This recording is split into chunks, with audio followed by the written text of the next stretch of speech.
நாங்கள் பாண்டிச்சேரி பிஎஸ்டி முதியோர் இல்லத்துலேருந்து பேசுகிறேன். எங்ககிட்ட இல்லத்தில் எங்கள் தாத்தா பாட்டிங்களாம் இங்கே இருக்கிறவங்களாம் முடியாதவங்க ஏஞ்சி உக்காருனா உட்காருவாங்க, படுத்துங்கன்னா படுத்துங்க. அந்த மாதிரி அங்கே இருக்கிறவங்களாம் கொஞ்சம் முடிகிறவங்க மொத்தம் எங்கிட்ட 48 பேர் இருக்காங்க தாத்தா பாட்டிங்க. இங்கே உள்ளத்தில் இல்லை எல்லாரையும் பாருங்கள்.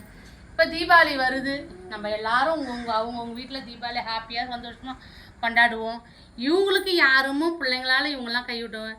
ஒரு வேளை இவங்களுக்கு தீபாவளிக்கு வந்து ஒரு வேளை சாப்பாடு கொடுக்கலாம், இல்லையா இவங்களுக்கு ஒரு புடவை எடுத்து கொடுக்கலாம், ஒரு ஜாக்கெட் எடுத்து கொடுக்கலாம், இல்லையா உள்பாவடை எடுத்து கொடுக்கலாம்.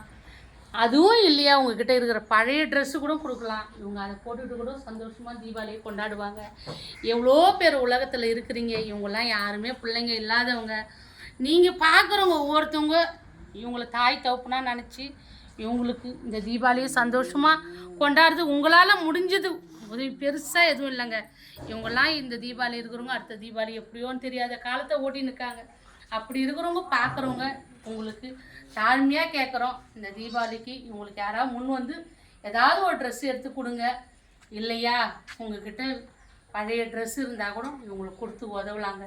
இதை நாங்கள் ரொம்ப தாழ்மையாக கேட்குறோம். இதை வந்து இதை செய்யுங்க. இந்த தீபாவளி ஹாப்பியாக இவங்களோட சந்தோஷமாக கொண்டாடுங்க. இதை பார்க்குறவங்க உங்களால் முடியாதவங்க ஷேர் பண்ணுங்கள். அவங்களால முடிஞ்ச உதவி செய்யிட்டங்க. எவ்வளோ உலகத்தில் இருக்காங்க, அவங்க முடிஞ்ச அளவுக்கு எங்களுக்கு உதவி பண்ணட்டும்.